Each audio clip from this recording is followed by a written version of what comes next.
Mais faites le taire! Faites le taire avec Tom Villa. Bonjour Tom. Bonjour Jean-Marc, bonjour Julie. Et ce matin, vous voulez participer à notre débat? Ben oui, je voulais évoquer l'événement média de la semaine. Je voulais rendre hommage à Jean-Marc Swamy, qui est un fidèle auditeur d'Europe 1 et qui vient d'entendre son nom à la radio et qui vient d'avoir un accrochage sur la RN6 au volant de Sofia de Punto.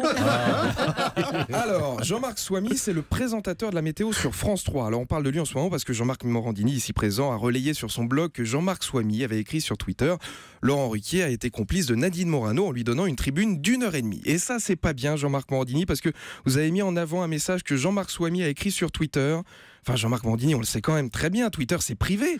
Quand on écrit un message, c'est pas pour que tout le monde le lise. En plus, Jean-Marc Swamy, il a écrit sur Twitter, ses propos n'engagent que lui, donc c'est un gage de qualité.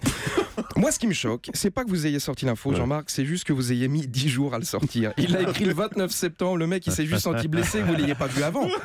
Alors, Jean-Marc Swamy, il est extraordinaire parce que j'ai lu tous ses messages sur Twitter. Donc là, au volant de sa Fiat Punto, il doit transpirer un petit peu. Il en a écrit 1258 et je crois qu'il y en a 8 d'intéressants. Et si, un coup, il a dit attention, il va faire 18 à Besançon, donc c'est pas mal.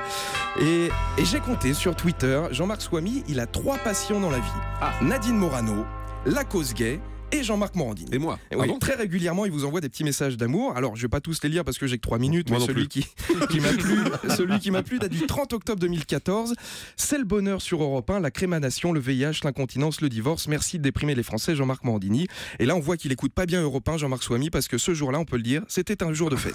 Parce qu'il y a des jours où c'est herpès génital, cancer du pancréas, amputé de la tête, être enterré vivant. Comment s'en sortir quand on n'a aucune chance? Alors, Jean-Marc, vous le savez, j'ai un petit talon d'Achille, c'est l'orthographe, mais je le reconnais, je suis pas très fort, et puis on s'en fout, c'est de la radio. En revanche, si moi je suis pas très fort, Jean-Marc Swamy, lui, il est nul. J'ai regardé tous ses tweets. Il a voulu rendre hommage à Nelson Mandela. Je crois qu'il l'a enterré encore plus profond. Il a écrit: Nelson Mandela était un exemple. Exemple E-X-A-M-P-L-E.